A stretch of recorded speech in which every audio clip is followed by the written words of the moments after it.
Here's, of course, Eleanor. One could never call her a beautiful woman. Of course, Roosevelt was a handsome man, but they're both sort of related. They're like distant cousins. And she was the niece of Theodore Roosevelt. So that, of course, helped to cement their bond with one another.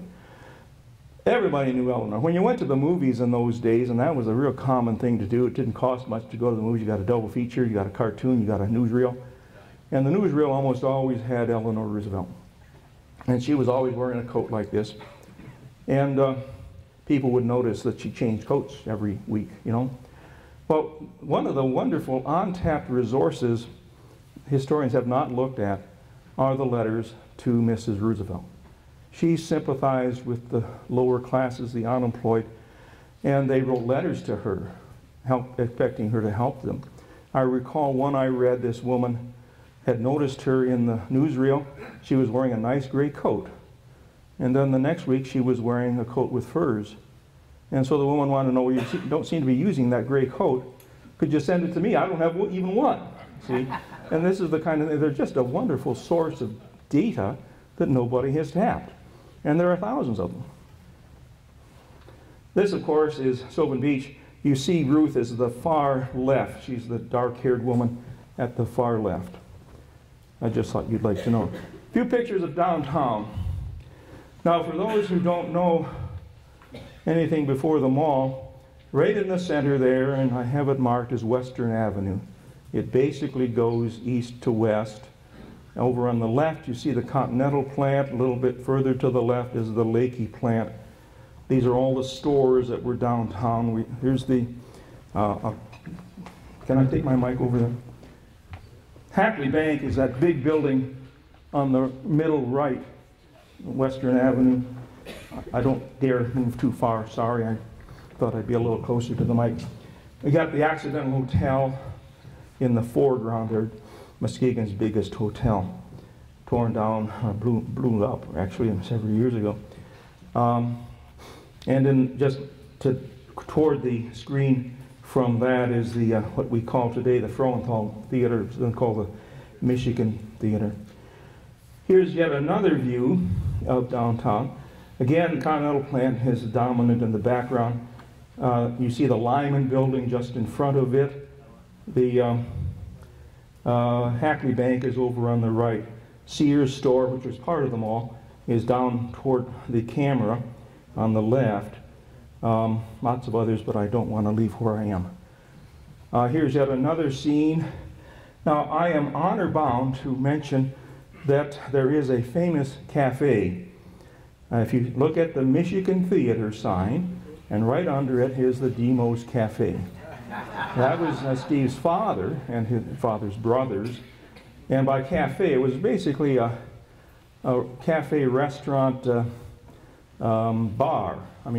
tavern. They were open 22 hours a day, 7 days a week. I chided Steve on how lazy they were, taking off 2 hours a day. What's the matter? I mean, they close at 2 with the night crowd, and then they open at 4 for the early birds for breakfast, see. So, fortunately, there were several brothers operating. And again, this is period, it's from the late 30s. Here's yet another scene, roughly the same time frame. You see some of the 5 and dime stores on the left, and this is another part of Western Avenue. The Lyman building is that big building on the right in the background. That no longer exists. Here we have yet another one. We mentioned, what is that? Congress Electric Light Power. We got another Laco's Cafe. Some may remember the Laco's Cafe. Over on the right is the Occidental Hotel Cafe. And there should be another, no, I'm sorry. See the Hackley building in the background in the center.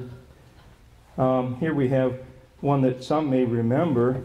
Long ago, this was called Riefenberg's Hall, that big shuttered up building in the foreground. Later on, it became a Walt plant, and the upstairs was a Chinese restaurant, House of Chan. Back in those days, it was a real Chinese restaurant. No American food. No, you pick from menu. One from a column A, one from a column B.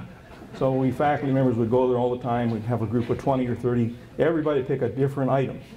And then they're all in the middle of the table and we all got whatever we wanted from the entire batch. Can't do that anymore, as far as I know. Pearl Harbor. We only have the one picture. This is Battleship Row being bombed. And of course, it happened on the morning of December 7th. And obviously a tremendous loss. Not only the fleet, but they bombed the air bases, they bombed a hospital, they bombed lots of different things. Now, there isn't a, we already heard a testimony today, there is not a person over the age of 60 or 70 who cannot remember exactly what they were doing when they first heard about Pearl Harbor. They were listening to the radio probably, that was the thing to do. The news came over the air a little after 3:30, and what was playing? All the kids were listening to The Shadow. The Shadow was really Lamont Cranston and his girlfriend Margot Lane. But he had the ability to cloud men's minds so they could not see him. He was invisible. Well, every kid at that time wondered, what the heck are they interrupting The Shadow for? I want to hear it. Of course, it was repeated at 4:30 also. But nevertheless, it was the news of Pearl Harbor. And of course, everybody just became somber. The draft had already been enacted a year. And so any young man, at that time was 21 years or older, figured he better enlist. I mean, be better than waiting for the draft. A few months later, the draft age came down to 18, and then 17 if you could get your parents' permission to enter the service. That would be a recent high school graduate, probably. And everybody was somber. Now notice